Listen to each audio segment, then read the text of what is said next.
G'day and welcome back to the shed. Today I've got this Philips model 553A which I picked up recently.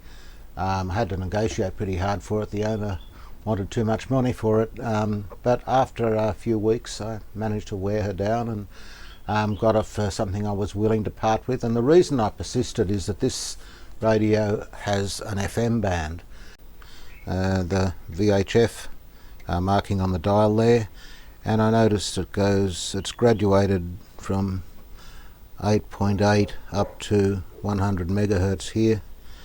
I'm not sure if it goes beyond this. The dial certainly has enough travel to go well beyond 100, but I don't know what it'll do. It's got medium wave band here, gram position, and long wave, which is typical of British sets. This is made in the UK. The cabinet looks alright overall. There's no fractures or breaks in it. It's not terribly shiny, but it's okay. It'll polish up nicely. The paint around here is a bit grubby, so I think it will clean up well. The grill cloth will need straightening out. It's a bit wonky, but overall it looks to be in generally good condition. I haven't tried to power it up or anything yet, so let's do that now. I'll have a look in the back of it first. And this doesn't look very promising. It's got a few old wood screws holding the back on, so someone's obviously been mucking around in here. I suppose you'd expect that with a radio of this age. I'm not sure what year this was manufactured. I'm guessing at 50s, but I may be able to find out more about it. Gee, that's a long screw. And there we have it. So let's have a look. We've got, this appears to be a air capacitor here, probably for the AM. I can't see any definite FM related components. This will be the power supply rectifier tube here. We've got an output transformer there with a big resistor mounted on top of it. I think this is a dual electrolytic 50-50, it says on the front of it. Not sure what the tube lineup is. I'd have to pull them out to find out. And I suspect that the FM tuner section is in here. So here we have the valve lineup, and as you can see, it's got an EF80, ECH81, what's that, a EF85, EABC80, an EL84, EZ80, and what's this? So two EF80s in the FM section, I presume. Overall, it's dirty but intact. The transformer doesn't look too badly cooked. That output transformer looks a bit messy. It's got this big resistor on top of it. And looking at the tuning section here, I can just see a couple of valves in there. It's difficult to see what's going on in there. I'll need to get it out of its cabinet before we go any further. It appears to have a removable cover on the bottom here, so I might just tip it forward and see what it looks like under there. Just held in by these two screws, which surprisingly look like they might be original. Just take them out. Now, second thoughts, I don't think these were original. They would have put washers under them surely. And that looks like it's the wrong way around. Anyway, we've got metal shielding on that to protect it from noise, etc. And we've got an earth lead that goes on there. Okay, so looking at the inside. So we've got a band switch here, 2 gang bangs band switch. It's got a number of these little capacitors on it. I'm not sure what they're called. Resistors. I'm not seeing any paper capacitors here yet. Moving along, we have one electrolytic here. I'm not sure what it is. Maybe a cathode bypass or something like that. I've got one of these black caps in behind here, just sneakily hidden in there. That is the only, I believe they're paper caps. Oh, there's another one there. I believe they're paper caps inside. I'm not too sure, but I'm going to replace them anyway. I'll probably have to resort to the schematic to find out what their values are though. Big resistor here, which looks like possibly a dropping resistor for the screen voltage potentially. And up the end here we have another largish electrolytic. But apart from these two capacitors here, I'm not seeing any paper caps or anything that urgently needs replacing. From the looks of this construction, I will have to take the knobs off before I get it out of the cabinet, so I'll go ahead and do that and then take out the chassis. And underneath we have 4 mismatched screws, so yeah, someone certainly had this apart, and they have little spaces. Okay, 2 square head ones and 2 round headed ones, so I'm not sure which would be original. I suspect the square headed ones might be original.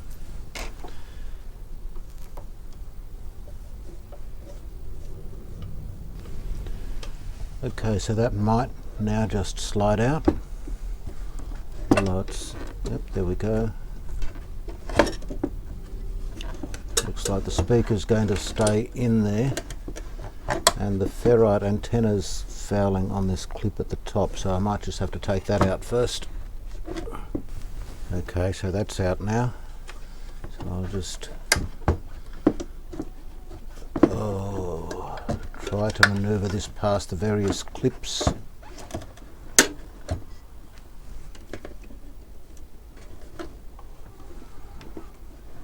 Oh no, it's a Phillips. We have the dial string tangled up with the pointer at the front.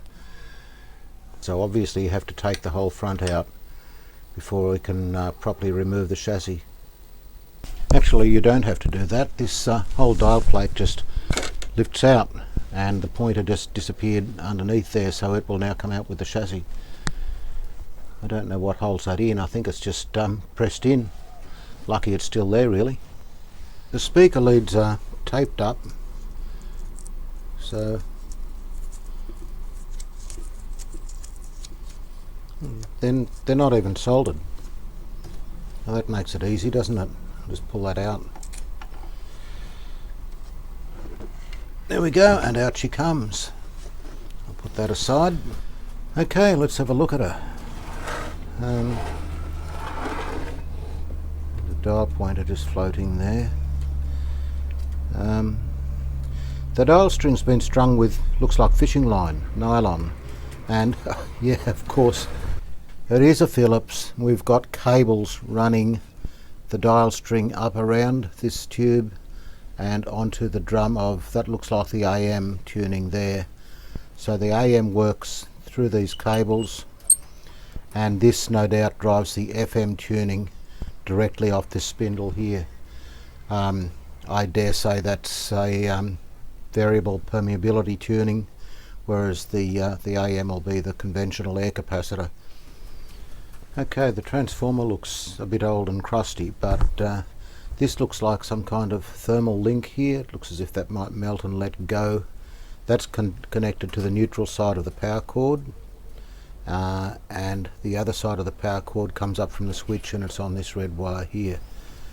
So looking across the primary of the transformer, we're seeing about 50 ohms, which is kind of what I'd expect from the primary. And these 2 wires here will probably be the secondary. They go into the rectifier tube. So let's see what we get across them. It will be a bit more, I would imagine.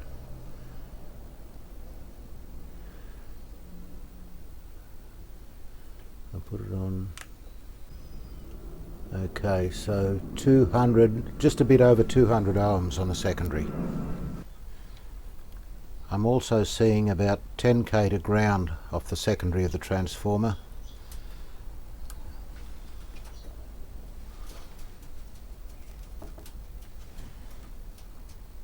No connectivity to ground off the primary, which is a good thing. So where do we go from here? There's nothing drastically shorted in it, nothing looks dangerous, so I might apply some limited power to it and see what we get happening there. I've just taken the speaker out of the cabinet, and it's only got a tiny little magnet. It's a bit unusual in that the cone is crimped around the edge by the speaker basket. It's not glued in as they normally are, and it's pulled away a bit here, and I can see that it's not very conical. I don't know if I'll be able to rectify that, but it does move freely, it doesn't scrape, so maybe it'll be alright. It's got one small hole around the edge just here, which will be easy enough to fix up. I'm more concerned about this really, but I'll put it in and see how it sounds. It might be alright, you never know your luck. I'll just check its continuity, but I suspect it'll be alright. So we've got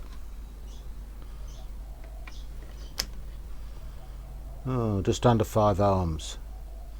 2, 3, 4.5, 4 and a bit. And I heard a crackle from it. So I'll call it good for the time being. I've got the variac plugged in, dim bulb connected to the variac. So I'll plug the set in and set it to dim bulb. Now before I power it up, I'm just going to have a look at what the B plus is, or what's coming out of the secondary of the transformer really. So just for now I'm going to take out the rectifier tube, and it's an EZ80.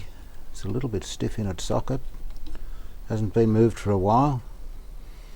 Just put it aside, and I'm just going to have a look at this orange wire is clearly the output from it. This brown and yellow wire disappear down into the chassis from the voltage selector, so they will be the AC coming in. So I'll just have a look at what's coming in there. So I'll just clip the meter onto that. He says failing to clip the meter on. I just bought these new meter leads and I don't really like them very much. They go over the top with safety to try and prevent you from zapping yourself, but in the process they make them very difficult to use. This one looks alright, I'll try that. Alright, so I'll just be looking at what the output is from the transformer, from the secondary, and I think I'd probably better put it on AC volts for this. Okay, so turning the variac on. This is set to dim bulb, that goes to on, and I'll set it to say 100 volts, and straight away we're getting 211 off the secondary. The dial light lamp, which you can't see behind there, but it's lit, which suggests that the 6.3 volt heater filament winding is good. So there's no smoke, nothing happening there. So what are we going to do next? Well, I might just plug in the rectifier tube. I'll possibly take out, should I take out all the tubes, or I might just take out the output tube. Alright, so I've replaced the EZ80 rectifier tube, and what I'm going to do is take out the output tube. The what is it? It's an EL84. So I'll put that aside, and what I'm going to do now is just look at what the B plus is coming out of the rectifier. Relative to ground, I suppose, would be the logical thing to do. Just looking at these two little caps here, I'm not sure if they're original or not. They look too modern to be in a set of this vintage, but I don't really know UK sets, so I could be wrong about that. Anyway, I've got the meter set to 500 volts DC, so I'll put it on, put the variac on, and I'll wind it up to say 100 volts just to start with. Meter on this variac is probably only a rough indication, but that's good enough. I'm not seeing anything yet, of course. Just give it a minute. That may not be enough to get the rectifier valve going. There's nothing from the dim bulb yet, no glow or anything like that. I'll give it a little bit more voltage. So about 150. That's 160. And just looking for anything happening. Okay, well that's on 160 volts and there's not much happening. I'll dial it up to say 200. There being no smoke or anything like that. There's still no indication from the dim bulb. The pilot light's quite bright and I'm seeing heaters in the tubes. We've got a little bit of voltage happening here. Yep, that's coming up now. 148, 150. Okay, it's settled down to 236.7 volts and it's more or less stabilized at that. So we have B+. That's a positive indication, I guess. The next thing I'll do is plug in the output tube, and what I will do is put a clip on the plate of that and just see what plate voltage we're getting. Okay, so I looked up the valve data sheet for an EL84 and it confirmed what I thought. The plate is on pin 7, screen's on pin 9, so I'll have a look at that as well. So let's have it upside down and see what we can find. That's unplugged. Good, it's nice to have things unplugged before you mess with them.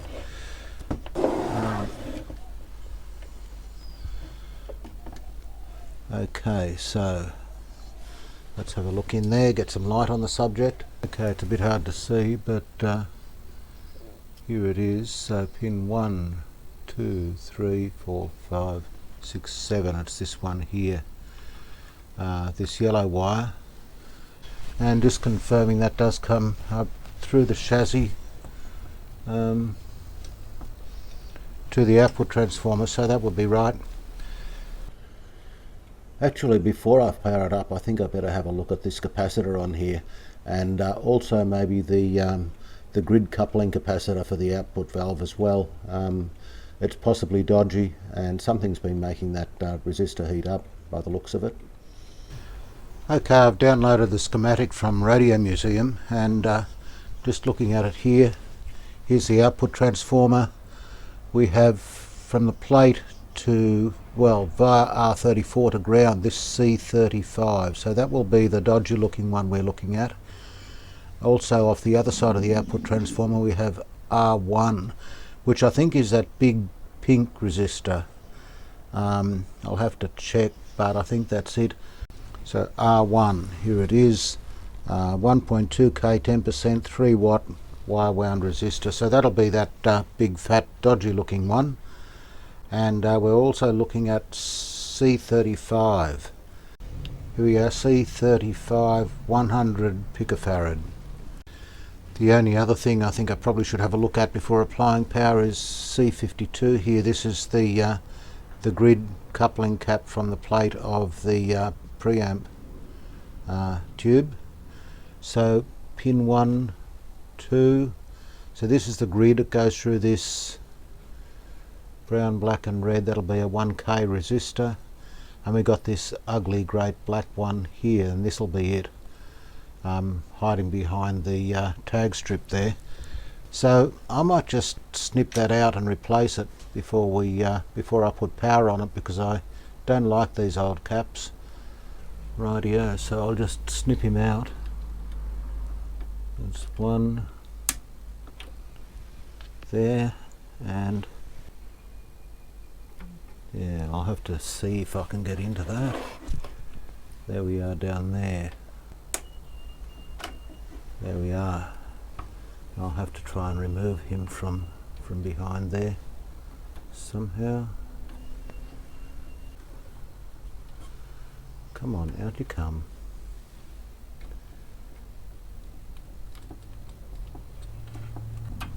There you are. So now that's a 0.015 or 15,000 puffs. So I've got 0.01s. I could parallel it up with a 0.0047, probably is the closest I got, but that would be near enough, I think. So we'll do that. And there we have it. Soldered in.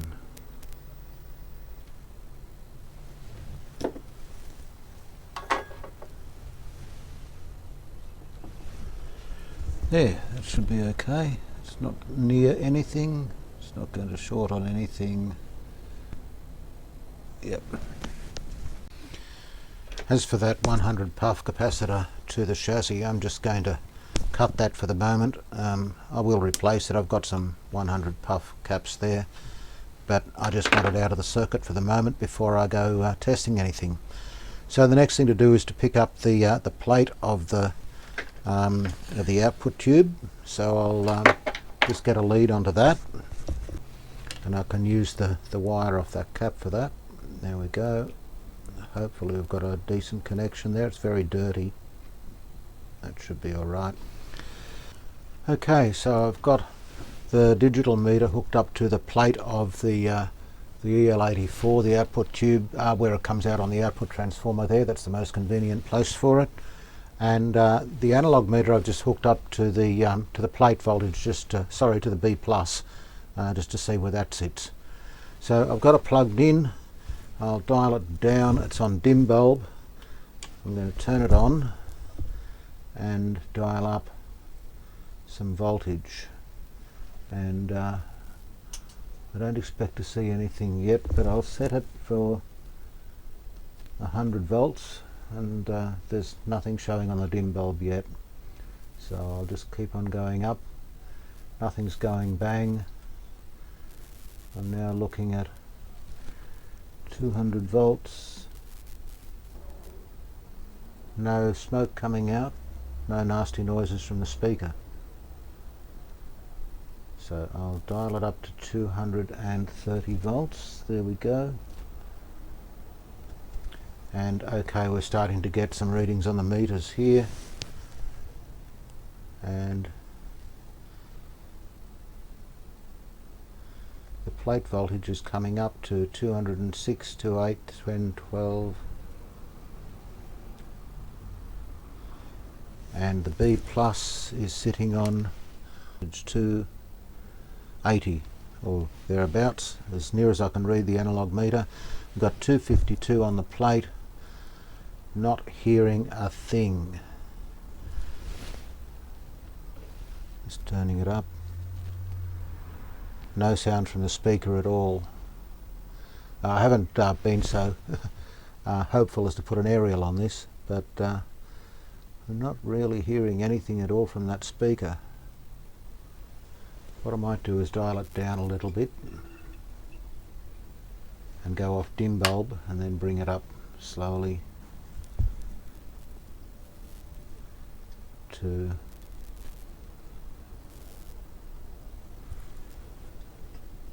I'll set it on 200. I don't want to stress it too much. Now I've got 276 on the plate. I know the speaker's got continuity. There's absolutely nothing. I'll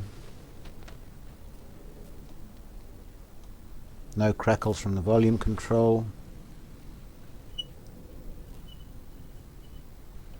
Nothing, nothing, nothing, nothing. Okay. I guess we could have an open circuit output transformer. I'll just check continuity through that. We'll just see what's going on. I'm turning it off. Okay, so the primary and the secondary of the output transformer have continuity, which is good news. But looking at this resistor here, and I thought it looked dodgy, it has nothing, not a sausage. So that's open circuit, won't do it a lot of good. So I'll change that. Now it's 1.2 1.2k. I'll see what I've got in my wire round resistor box. Hopefully I can come up with something close. Okay, well, it's Saturday morning now, and gee, it sounds like there's a storm brewing outside. Anyway, so I found a 1k and a 180 ohms, so it's 1.18 instead of 1.2k, but that's within the 10% tolerance. A bit of a messy job because not thinking straight, I put them in parallel instead of series. That wouldn't have worked very well. But they're tacked in now, so I might power it up now and just see what happens. Okay, so ready to apply power to it again. I'll be, again, on this meter I have the plate voltage of the EL84, and on this meter I've got the screen voltage. Now this resistor that I've replaced supplied the screen voltage, so I wouldn't have had any screen before. Put the variac on. I've got it on dim bulb, switching it on. I've got a bit of a glow from the dim bulb now, and it's dying down, which is what we want to see, and just looking for the voltages coming up. So we've got 183 on the plate, 192 on the screen. The dim bulb's behaving itself, so I'm going to go off dim bulb onto full power.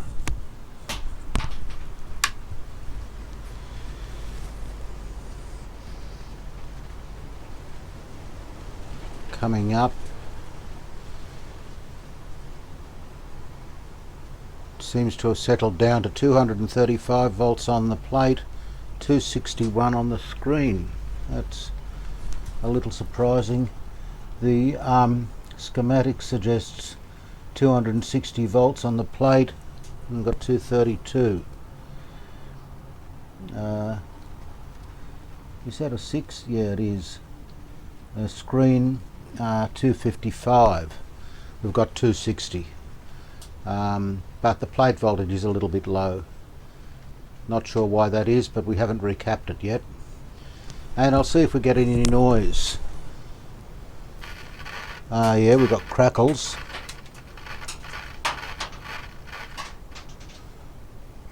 But that sounds a whole lot more promising. What I might do is put an aerial on it and see if we get anything. Okay, well, I've attached an aerial here. I think I've attached it to the right place. It didn't exactly spring to life or anything, but we're getting something. I'll just tune across a bit and see if anything happens. Not sounding good.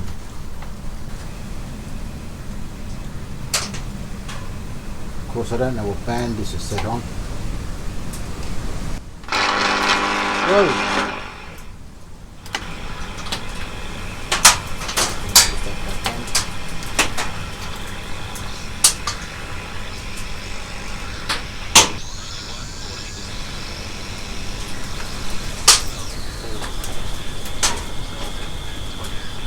It's very weak, but it's reception.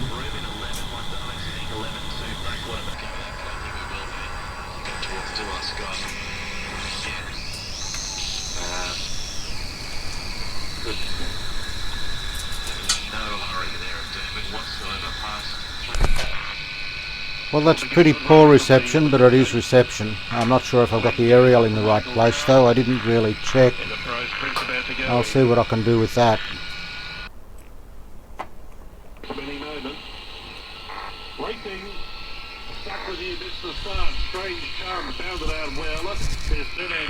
Hot Spring Gold, Starler going forward but wide.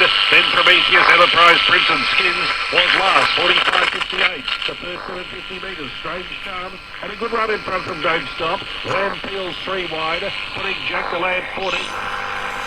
All coiled up and ready to go.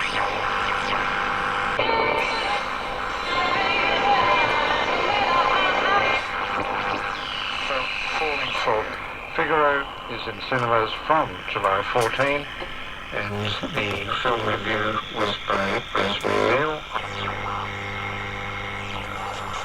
Eggbert plays on inside 50. Jeremy Sharp, who was just nudged over after he took a chest mark, and that was a crowd 50. That was beautiful, man. That's the key. You've got to switch it, play on. Well, that's the local ABC. Reception is pretty poor, but I don't know, we'll see what we can do. I'll try. I reckon the Gold Coast is almost a barometer for just how well he works. That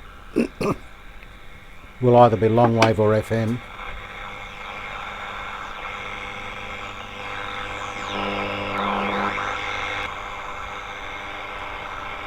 Yeah, nothing on there. One more click, I think. Or is that it? No, we've got one more click. That might be FM. Or it might be gram, phono, I don't know. The positions of the band switch are really not made clear on the dial glass. There's certainly nothing happening there. Okay, I have put an aerial on the FM. That's on full volume, and long story short, there's nobody home. We're not getting anything at all out of FM.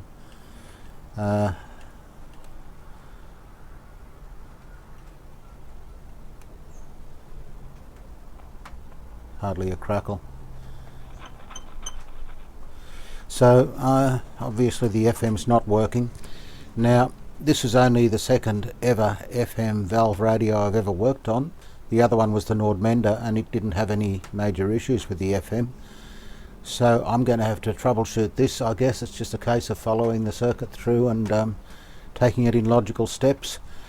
But before I do that, I might just change the remaining dodgy looking capacitors and see where we go from there.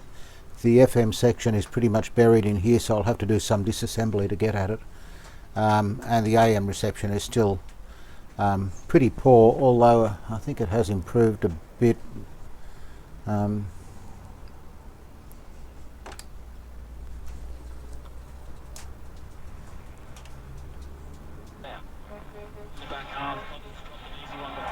Lemon's a bit nervy under the high ball, and Richmond counts both times. So Noah Cumberland gets his first goal in footy. 2 minutes to go in the opening quarter. Yeah, so it's receiving AM reasonably well. That doesn't have an AM aerial on it. Now that's hooked up to the FM dipole. So I guess the next step is to change some capacitors, give it a bit of a clean up as I go, and then I will start to troubleshoot that FM section. Sorry about the noise from the rain, can't do much about that. This set is a Philips through and through. It's proving quite difficult to disassemble, and there seems to be no good way of supporting it upside down while I work on it. I've removed the ferrite antenna here, and it's just hanging, and I'm about to take the cover off the FM section, and that has a cover on this side plate here, which was formerly supported by this bracket here, but you can't get to it with the bracket in place. So I'll just take out these screws, and of course the whole thing is flopping around now. It's not secured in any way. I may have to refit that frame to it, just to hold it steady. I don't know. And here we go. Okay, this is not what I expected at all. There is only one tuning gang. It appears to work for both AM and FM, although you can see perhaps there's a small separate set of vanes at the back, which may be for FM, but that's it. I think one tuning gang, or one set of tuning gangs. It seems that this large pulley here, which I thought probably drove the FM tuning, is just an idler pulley. It's not attached to anything. So the FM section has two EF80s, one there and one there, and the top one, the base of it, is only accessible through this crevice here. In fact, half of it's accessible through there, In fact, you can see the top half of the valve base here, and the bottom half of it is accessible, if you call it accessible, up through here. So that's going to make fault finding interesting. It certainly is a Phillips through and through. I should have known better. Well, here we are. I've rigged up a very dodgy arrangement to hold it upside down. This set really is difficult to attach any kind of frame to turn it upside down, and I've had to put this frame back on the side and just tape something onto that. But I've changed most of the caps. I've changed this one here. This one here's the cathode bypass for the output tube. I forget what this is. Another one here. A few of them all together. Another one here. Here's the casualty list. This electrolytic here, I'm still trying to get my head around its function. I'm not sure what it is, but the original one measured nothing at all, so I probably did need to change it. That capacitor I was just referring to, it's C4. It's here, it's on the second diode section of the EABC 80. And yeah, I'm not really sure what its function is. Maybe something to do with FM detection. I don't know, I hope so, because it was certainly not working. It measured just about 0.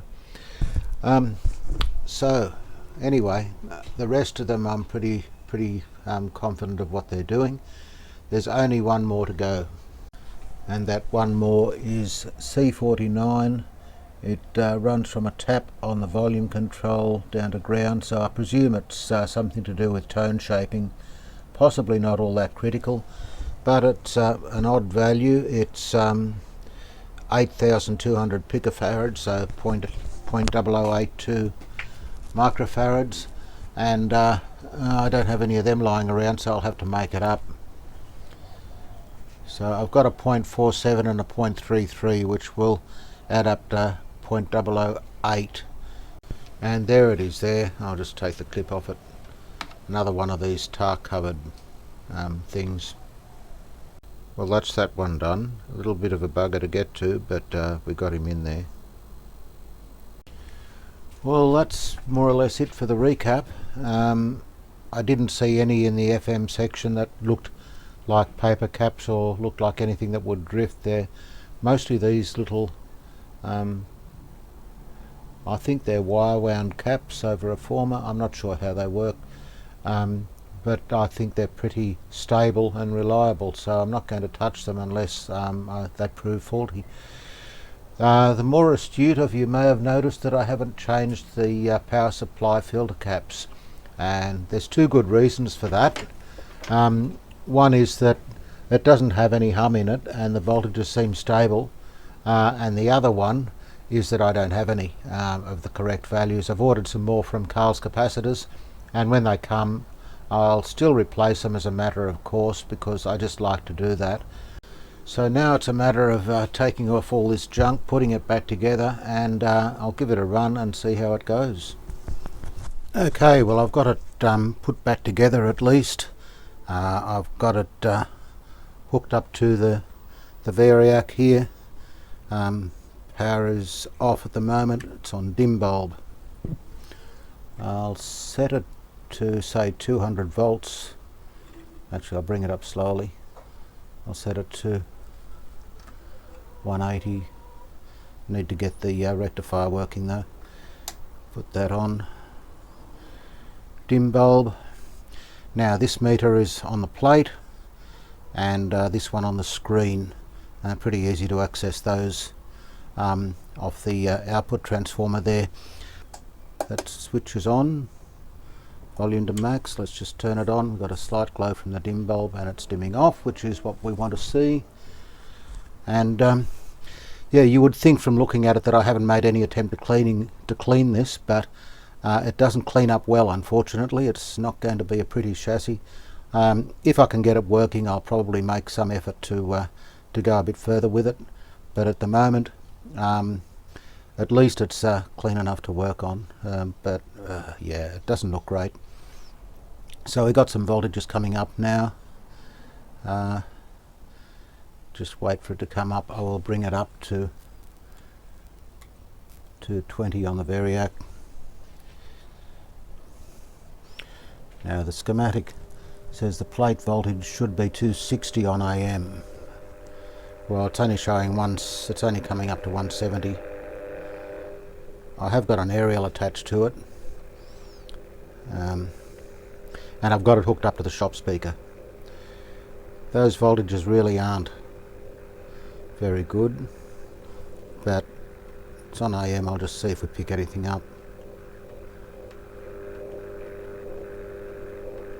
And it's not sounding very promising, I've got to say. And there will be nothing on FM, of course. Okay, well, another option is to go off dim bulb and give it full voltage. The second, and a goal-saving tackle from Duggan at. Well, the voltages are spot on. The schematic specifies 255 on the screen and 260 on the plate. We've got 259 on the plate, 254.8 on the screen. The valves, of course, are suspect. I don't know about these two EF80s in the FM section. The other thing is, with it turned down, I don't know if you can pick that up, but there is a slight hum on it, which suggests that this filter capacitor really isn't quite doing its job. I might see what I can scavenge up and change the capacitors. I'll probably have to make some up because my caps haven't arrived from Carl yet. And I was hoping to avoid making them up. I'll just tack them in underneath and see if it makes a difference. That could possibly be upsetting it. I don't really know. Failing that, I'll start tracing through the FM section. Now I noticed that as per the schematic, the plate voltage to these two tubes is switched when you turn it to FM. So first thing, I guess, will be to make sure that that voltage is getting through to them when you turn it onto FM. Not the one he was looking for. It was a good passage of players. Okay, so just looking at the FM section here, and I've got this little cover plate off, which is about as much as I can do with the thing running. As I said before, turning to FM, the plate voltage should be switched to these tubes, these valves, only when FM is on. So I'm on AM now, switching to FM, and we've got 223 on the plate. Now that's too high. The schematic suggests that it should have 185 volts on the plate of V2. This is the second one. I can't access the other one, it's up in here. I'll have to take all this chassis off to get to it. But that indicates that the plate voltage is being switched through. It also suggests, and I'm not sure if I'm right here, but that valve is not conducting. The voltage comes in through this resistor here, R5 I think it is, sorry, R8, and when I switch it on, yeah, we've got 228 coming through the resistor, coming to the resistor. That's the plate voltage, and 225, so there's 3 volts dropped across that resistor. That doesn't seem right to me. It suggests to me that the valve is not conducting. I don't know what's on the grid, maybe it's just turned fully off. I'll check the grid voltage and see if I can see anything on there, but it does kind of indicate that something's not right. The schematic also says that we should have 100 volts on the screen, so that should be pin 8. We've got 208 volts where we should have 100 on the screen. I'll just put it down to 20 volts and see what we've got on the grid. Pin 2 is there. We've got 0.1 of a volt on the grid. I wonder if I turn it up if I'll see anything.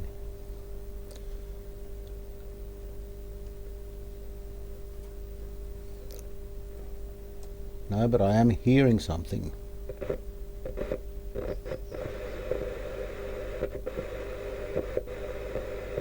That's interesting. So,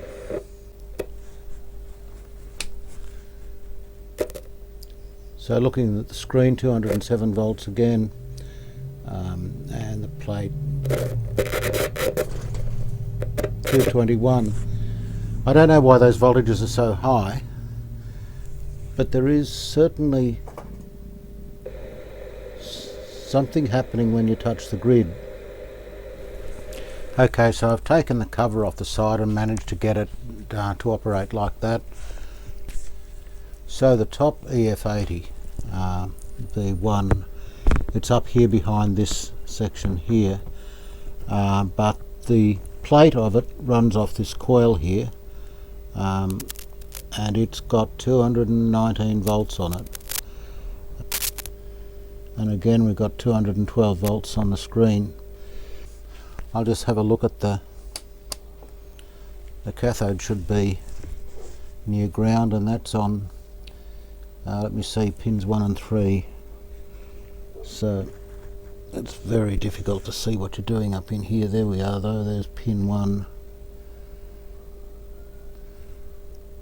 0.7 of a volt on there. Now the grid is on pin 2. There's pin 2.